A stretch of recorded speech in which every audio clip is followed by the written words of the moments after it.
Two Roads, a program of art and science with a nod to Robert Frost. Behind the camera today is Richard Anderson, who also doubles as our science guy. I'm Ed Bearden, Modesto's Poet Laureate. Together, we're Two Roads Productions. We have as our guest today, Dimitri Keriotis, English professor, short story writer, and Peace Corps volunteer. Dimitri didn't list a favorite author, but sometimes one comes up in conversation. So welcome, Dimitri, to today's episode of Two Roads. Thanks, Ed. Good to be here. Well, it's good to have you here, and I want to start with those things that have shaped your art. Some of the places you've lived, and of course, some Peace Corps activities. Yeah. Because I can't imagine being in the Peace Corps and not having something to write about. If you don't, then you haven't been a volunteer. You haven't been a volunteer. For me, it's interesting because I write a lot. I just kind of scan my life and look for the places where there's some heat, and I dig there. And so some of my material certainly comes from my Peace Corps stints in Central Africa and South America. Others have come from when I lived in Greece. Others have come from where I grew up, up in Yuba City, up valley from here. Okay, So, what do you mean by some heat? well, any decent piece of art has to have tension in it. And so I heard this great interview years ago with Frank McCourt, and the interviewer said, "How did you know what to write about?" And this was when he was writing Angela's Ashes. And he said that he went over his life with a figurative metal detector. And he said, where there was activity, that's where he knew to dig. And so, for me, I don't scan like McCourt does, but I'm one who I remember things constantly, and certain memories keep coming back. And oftentimes the reason they're coming back is because they've held great importance in my life. And that means that there's something there, and I dig for the meaning. And oftentimes there was something shaky happening there, and there's story in those places. The story. John Berryman is a poet. Yeah. And John Berryman says, write when your voice is hot. I agree. Write when your voice is hot. Yeah. Now, you were from Yuba City. Yep. They have a community college in Yuba? They do. It's across the river in Marysville. There are two small twin cities up there, and Yuba College is there. I know it well. I used to swim in its pool when I was on the team, on the high school team. Did you ever attend it? But, I took one summer class there, but otherwise I don't have any formal education there. So where did you go to school? I went to UC Santa Cruz for my undergrad. Okay. The party school? It's funny because I've heard of that reputation. Well, what's funny is I'm gonna date myself. I was there in the mid '80s. When I went there, especially coming out of conventional Yuba City during the Reagan era, going to UC Santa Cruz was like going to the moon. I mean, it was known as a hippie place, liberal school, and so I don't know if it has that party reputation. Maybe it does today. I think every campus could possibly have that reputation. Well, I was going to Sacramento State in the 60s. Okay. And I thought, and Stanislaus State, local. Sure. And so, I was hearing about Santa Cruz and never went there. Yeah. And Sacramento State was certainly not a party school. Okay. And by that time I was married and had a child, and that's not when you're partying anyway. Right. So if it did have parties, I wouldn't have known about it. Yeah. You lived in Greece. Yeah, when I finished my undergrad, I went and lived in Greece and taught English over there. And I had this burning desire. Well, I didn't know what to do with my life. I thought I was going to go right into graduate school, and then I went and talked to somebody who would later become my mentor, and he said, well, it sounds to me like you don't have the guts to go out into the world. It sounds to me like you want to stay hidden in academia because you're scared. And he was absolutely right. And I didn't know what I wanted to do. I didn't, as far as work. And so I'd always wanted to go and live in Greece and meet extended relatives and learn the language. And so I did that. It was great. Oh, Dimitri, I would have stayed in school forever if I could have had someone pay me to do it. And it wasn't fear of going out at all. It was just such an exciting place to be. But maybe it was exciting for me because it was the 60s and there was a lot of protests going on, and somebody did throw blood on the computers down at Fresno State. And Yeah. Sacramento State, somebody set fire to a faculty member's house, Wow. and the School of Social Work in San Francisco shut its doors, and Yeah. all of those students came down, and we all got involved in peace protest marches on Sacramento. So Yeah. Yeah. I don't know, that was just a lot of fun. I wouldn't have the energy for it now. Mm. Where did your students come from in Greece, and what did they plan to use English for? You know, they came from all over the country. I taught at a 2-year college. It was a 2-year business college, and so they came from all over the country to attend this school. And then they would mainly use it to go off and study abroad. And so Okay. many of my students, the school was sponsored by the University of Georgia, and so they would go down, they would go all over the States, but many of them went to the South to study. And so I was preparing them for university life in the U.S. Okay. English as well as the things they need to know to live there. Right. Yeah, Right. That's good. Do you speak Greek? I do. By no means is my language ability like native speaker. It's not at that level, but I'm pretty fluent. Did you learn it at home, or did you learn it when you went to Greece? I learned some words at home, but you know, my parents were caught in this it was the Kennedy era, 60s when I was born, and post-Kennedy it was just, you know, we're American, let's be American, let's speak this language, which was English. And so they didn't speak to my sister and I in Greek. My sister a little bit before I came along. So I knew words, but I picked it up pretty quickly when I went to live there in the late 80s, mainly because I'd been around it all my life. Mm-hmm. And so it was not foreign at all. So I took to the language. And it was It's after very your good. teaching there that you volunteered for the Peace Corps. Yeah, you know, I was living in Greece, and I just loved living abroad, and it was so difficult, but I wanted more of it, and I really wanted to live on the grassroots level. And the more I meditated on it and considered the idea and wrote existing Peace Corps volunteers, some of whom I'd been in high school with, the more I thought that would be a good fit for me. And so I was lucky enough to get into the Peace Corps. And you went to Africa first. First time in '91, yeah, I went to a country that was known as Zaire, which is now known as the Democratic Republic of Congo, right in the middle of the continent, and I served there as an agricultural volunteer. You said you were lucky enough to get in. Is there a lot of competition for Peace Corps? I don't know today, but back in the day, it was pretty popular. I don't know the percentage. I heard less than 10%, and so I felt fortunate when they accepted me. Well, and I think you were fortunate. Yeah. I mean, those experiences. You sent me a line from your African experience, Mm-hmm. and you said that death was as common as the afternoon rains. That's very poetic. You know, it's funny, when I wrote that, I don't know if I was trying to be poetic.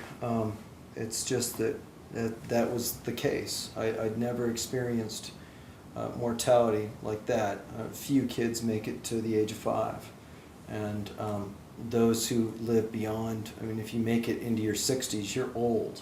Mm-hmm. For various reasons. Without modern medicine, I mean, I was living on the grassroots level, quintessential Peace Corps experience, you know, mud hut, you can envision it. And so, yeah, people, a common flu could take out kids, Mm-hmm. and tropical diseases. So I went to many mafwas, which means funerals. Mafwa. Mafwa. Yeah, it's Okay. Kikongo for funeral. Okay. The language they spoke? Well, where I was in country, there are 200 languages spoken in the Congo. Where I was, French is the official language. Mm-hmm. And then there are 5 Bantu languages. And I spoke, where I was, they spoke Kikongo. And then from there, you know, there are tribal languages. And you go 10 miles down the road and they're speaking a different language. It's fascinating. Wow. How can people like that collaborate with each other? Not too many people get beyond 10 miles down the road oftentimes. Well, Really? Dimitri, you left Africa abruptly. Yeah, it was the first phase of what would eventually take the dictator at the time, Mobutu Sese Seko, out as dictator, and he military insurrection swept the country in late September of '91, and so within a couple of days, the State Department swept us out and plunked us back in the U.S. Did you ever see Mobutu? Not in person. Not in person? Not in person. I mean, his images were everywhere, but I never saw him in person. I saw his houses, a couple of them. He had a number of them? Oh, yeah. He owned the country. In the material you sent me, you didn't mention writing until after you came to Modesto Junior College. And that's where you met your wife, Ingrid. Mm-hmm.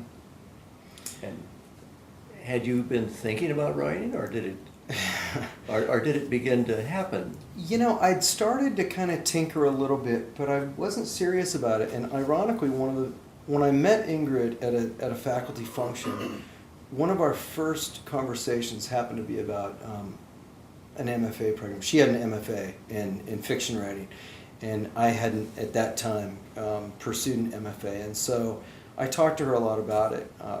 And then I felt myself drifting away from literary criticism and I felt myself going into the creative zone, and that's what I ended up pursuing eventually. And So, did you get an MFA as well? I did. I went to a low residency program.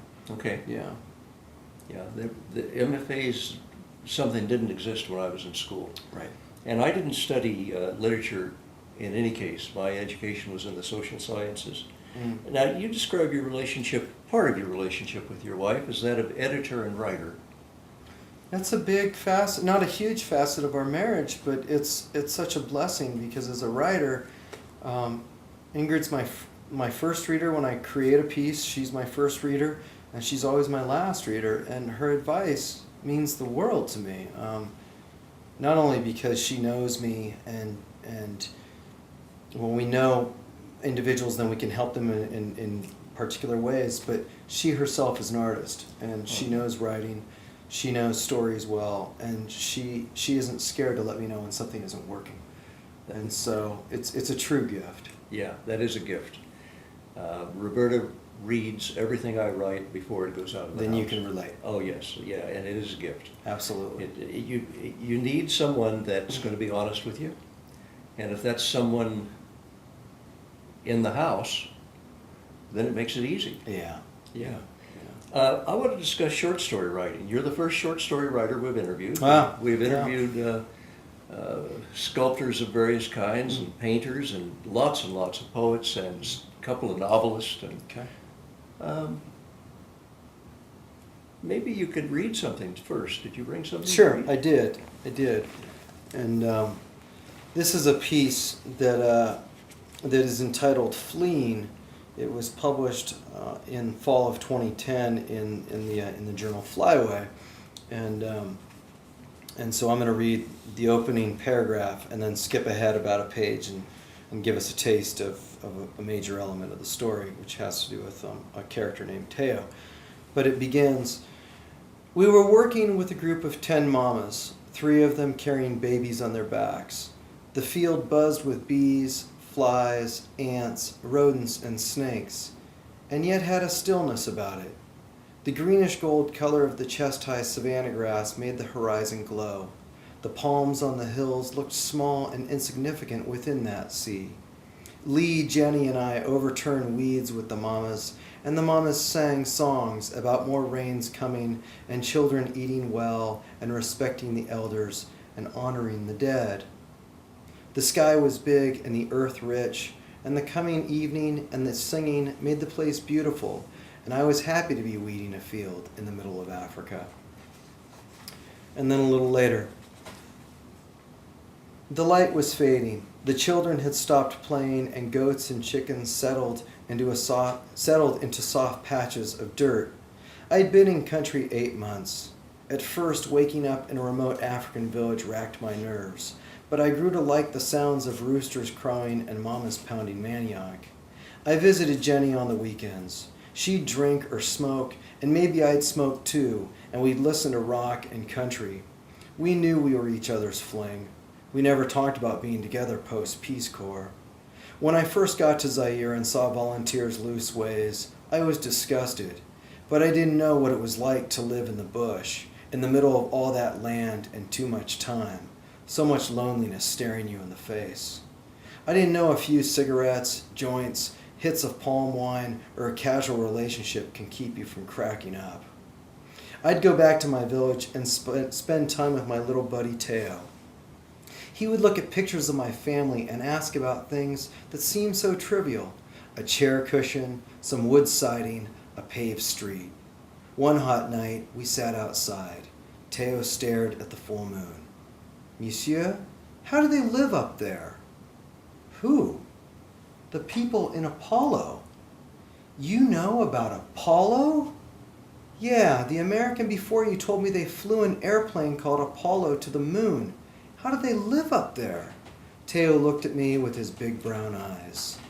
I loved the kid at that moment as he stared at me, not blinking, softening me as I searched for words to bridge a gap between a society that cooked over fire with one that sent people to the moon.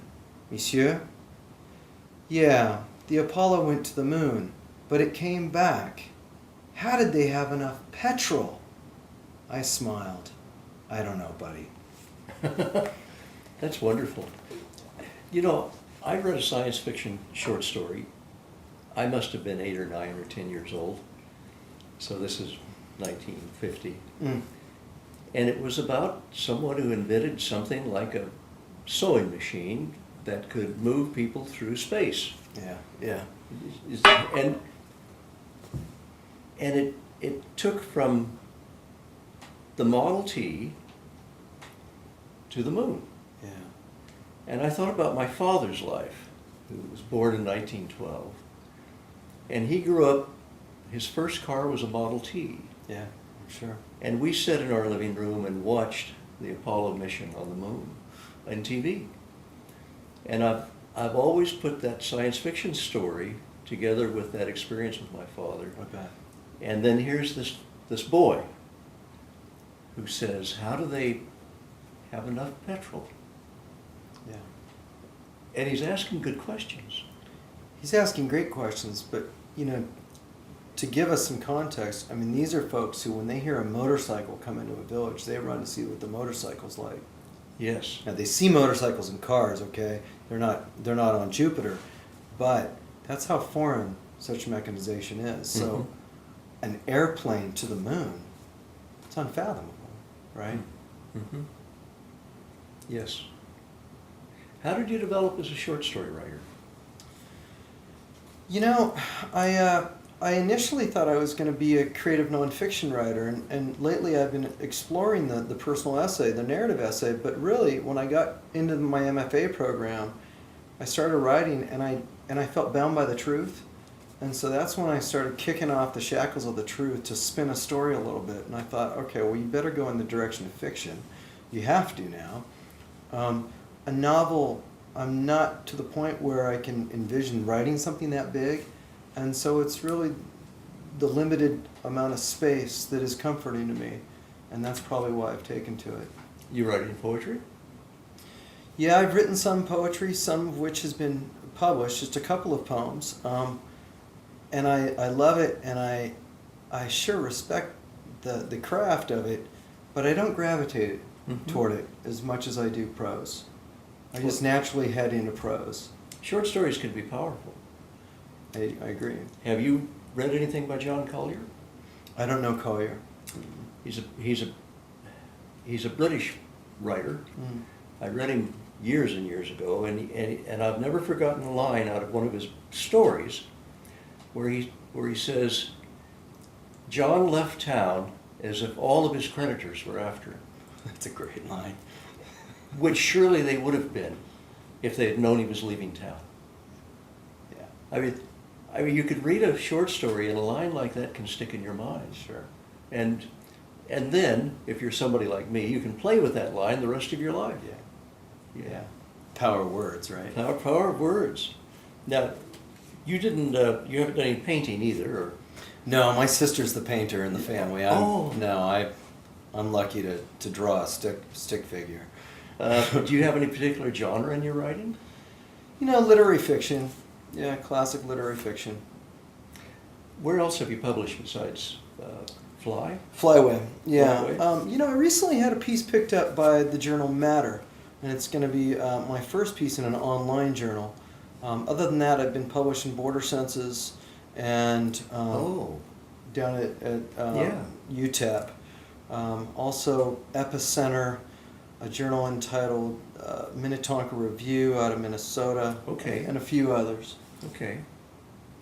I have submitted to Border Census Okay. and not been published Yet. but that's interesting. When I went into the Flyaway site, Mm-hmm. I couldn't open it and read the story without subscribing. Mm. Is that the way those? I don't know a lot about online Yeah. work. It's interesting because Flyaway is mainly a conventional journal. I mean, it publishes its journal, but more and more journals are they're going to online exclusively, mainly because of costs. Well, I'm a member of an organization that publishes a magazine. And recently they switched to an online version. Yeah. And I found it pretty easy to read. Yeah. I didn't find it's the sort of magazine that you don't read cover to cover anyway. You just read those things that interest you. I agree. Joseph Millar is a poet. Yeah, he's a great guy. You meet him when he was in Modesto? Yeah. Yeah, and I asked him about novels and poems, and he was real interesting. He said, poems are easier to write. and he wasn't holding himself out to be a novelist at all. He was going to write something easier. You think poems are easier than short stories, or? Boy, I don't know. I think it depends on the artist, to be honest.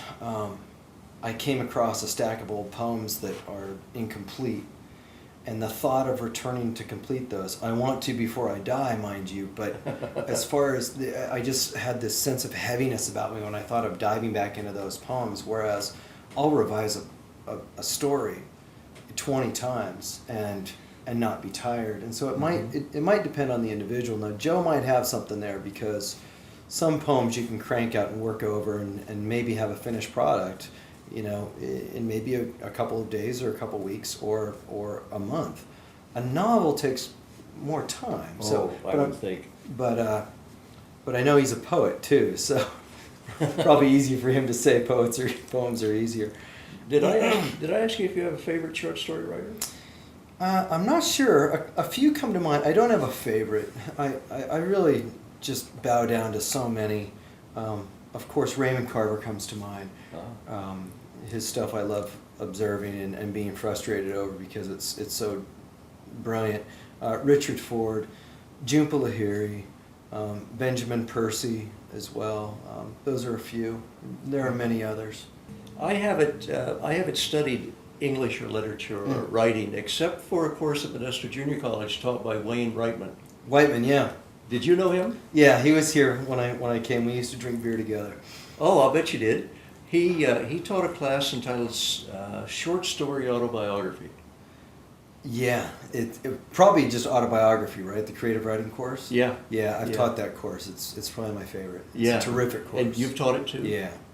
Well, I wrote a half a dozen stories for that. I don't remember how long the class was. I just turned 40.